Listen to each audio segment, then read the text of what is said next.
Hi, today I will be giving the background and the reasons behind my profound appreciation for this Indigenous artwork. My name is Leah Boyd, and I am a senior majoring in public relations from Apple Valley, Minnesota. I have truly enjoyed learning about Native American history in this class. Upon my first encounter with Kent Monkman's The Scream, I was immediately captivated by its emotional intensity. The powerful imagery compelled me to look into its historical context and uncover the inspirations behind Monkman's creative vision. Today, we will explore this art piece's history, purpose, and the narrative it conveys alongside my personal reflections on its impact. This presentation aims to unveil not only the artistic intricacies, but also the story behind the piece and its significance in our contemporary world.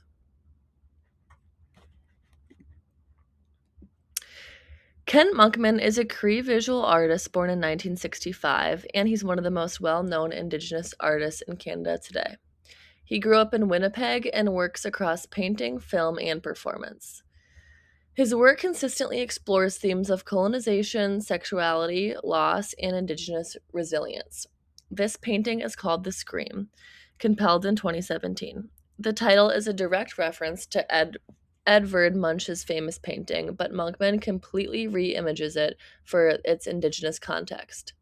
In the painting, you see Royal Canadian Mounted Police, the Mounties, along with priests and nuns physically ripping Indigenous children away from their mothers. It represents over 100 years of Canadian history.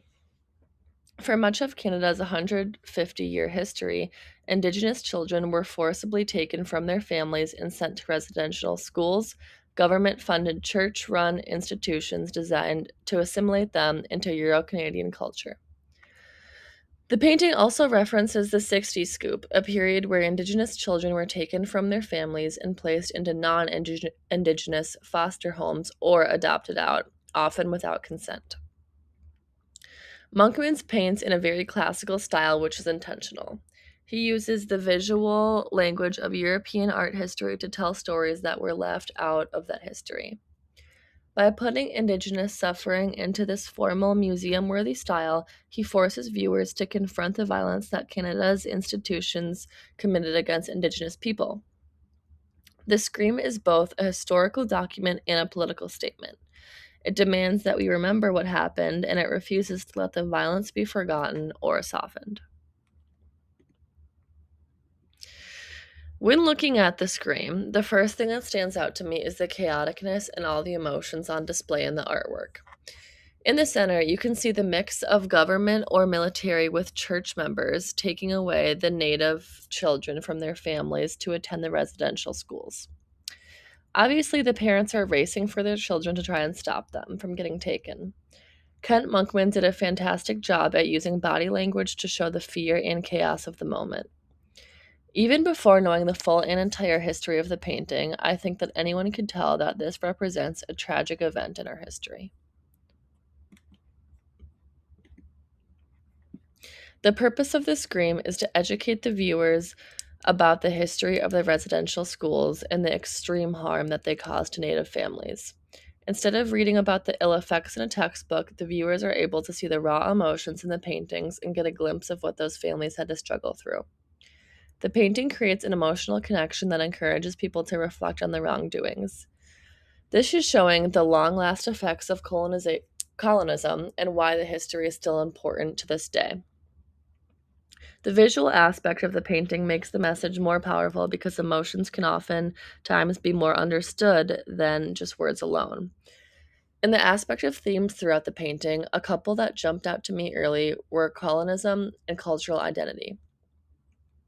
This is for obvious reasons for both, but the colonism that was because residential schools were created as part of government policies that were designed to force Native children to give up their language and their culture, which connects with the theme of culture identity they were trying to take away. The painting also reflects on more themes than just stated in the previous slide. A couple more themes that instantly jumped out to me in this painting were resistance and survival and terror. These themes were prevalent to me because you can see the families kick into a certain fight or flight mode when the government officials try to come and take their kid away. The parents are seen putting in a desperate effort to try and protect their families like anyone would. For the aspect of survival, like stated earlier, it looks like they kicked into a certain fight or flight mode when this happened. Survival is showed through the strength of the native families that maintain their traditions, identity, and beliefs despite all the terror and drama that they had to go through. Finally, the painting captures the terror experienced by both the children and the parents during the forest removals, which reminds the viewers that these events created lasting fear and trauma that continues to affect the native people still to this day. Let's talk about how this scream connects to the course themes. I'll focus on four that really stand out to me: colonism, cultural identity, resistance, and survivance. Colonialism is the most obvious theme here. The painting literally shows the institutions that the Canadian government, through the Mounties, and the church, through the priests and nuns that were working together to take the Indigenous children away. This wasn't a side effect, it was the point. Residential schools were designed to kill the Indian in the child, as the saying went. Monkman puts that violence right in front of us, unsoftened. Cultural identity connects directly when those children are being pulled away from their mothers, they're being pulled away from their language, their community, their teachings. The residential school system was about forced assimilation, replacing Indigenous identity with a Euro Canadian one. The mother in the paintings aren't losing their children, they're watching the culture being taken away literally out of their arms. But there is resistance. The mothers are screaming and fighting. Monkman himself is engaging in resistance by creating this painting. He's using the master's tools, European paintings techniques, to demolish the master's narrative. Lastly, this brings me to survivance. The term combines survival and resistance, not just staying alive, but actively asserting Indigenous presence. This scream documents terrible violence, but that the fact that Monkman exists as a successful Indigenous artist painting in 2017 itself is survivance. Indigenous people are still here, still creating and telling their own stories. The painting mourns, but it also declares that the survivance is still here and so are they. This scream addresses colonialism head on, shows the attack on cultural identity, demonstrates resistance even in tragedy, and stands as an act of survivance. It refuses to let us look away. Now I want to talk about this piece impacted my understanding of the course themes personally. Before this class, I understood colonialism in kind of an abstract way. I knew residential schools existed and I knew they were harmful, but it was more of a fact in my head than something I really felt.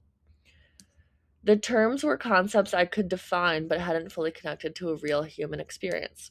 When I first saw the scream, it hit me differently than reading about it. The mothers' faces and the way their bodies are twisting and reaching, and the cold, orderly uniforms of the Mounties against the chaos of the families. Monkman makes you feel the panic and the grief. It's not abstract anymore, it's a mother losing their child. That made me realize something more important.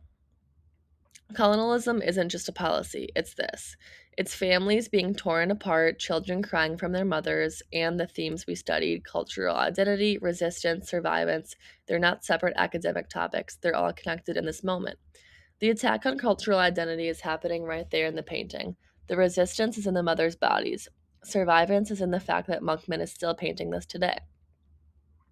What impacted me the most is that these themes aren't just about the past. The 60s scoop happened into the 1980s. The last residential school happened in Canada, closed in 1996. There are survivors still alive today. So when I think about cultural identity and survivance now, I think about them as ongoing. Indigenous communities are still reclaiming their languages, still healing from integral trauma, still asserting their identities. The painting connects the historical violence to the present day resilience. It didn't just teach me about the course themes, it made me feel the weight of them. It's a mother screaming for her child, and survivance isn't just a concept. It's Indigenous people continuing to exist, create, and resist despite everything. That understanding is something I'll carry with me beyond this class.